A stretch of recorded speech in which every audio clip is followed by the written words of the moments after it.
Hello, দেখো এখানে cocopeat আমি শোকাতে দিয়েছি কারণ আমি গাছ লাগাবো তাই। আর এখানে টাইম ফুল গাছগুলো আমি কেটে দিয়েছি কারণ ওর এখন সিজন শেষ। কিন্তু এই গাছটা আমি কাটতে পারছি না কারণ ওই মহারানী ওখানে ছানাপোনা দেওয়ার সিদ্ধান্ত নিয়েছে, দুটো ডিম পেড়েছে ও, তাই ওকে আর ডিস্টার্ব করলাম না।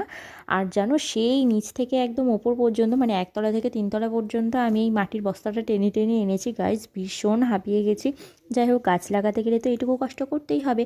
আর আমি আগের দিন এই ইনকা আর এই চন্দ্রমল্লিকার চারাটা কিনে এনেছি, সাথে কিছু ছোট ছোট ফুলের চারা কিনেছি। তার সাথে এখানে তিনটে পিটুনিয়া আছে, আর বাদবাকি কী ফুল গাছ আছে আমি নিজেও জানি না। বড় হলেই দেখতে পারবো, আর তোমাদেরকেও শেয়ার করব। আর এই টবটার মধ্যেই আমি আজকে ফুল গাছ লাগাবো। এটাই আমার কিন্তু ফুল গাছের টব। এটা হচ্ছে একটা লাইটের বাক্স, তো সেটাকে আমি কাটিং চাটিং করে এই টব বানিয়ে ফেলেছি। যাই হোক, বিকেলবেলা আমরা চলে এসেছি গাছ লাগাতে। তো এখানে কি যে ফুল হবে আমি তো ভীষণ টেনশনে আছি। তো বড় হওয়ার অপেক্ষায় রয়েছি, কোনো টেনশনে নেই, যে বড় হয়ে কী ফুল দেয় সেটাই দেখব।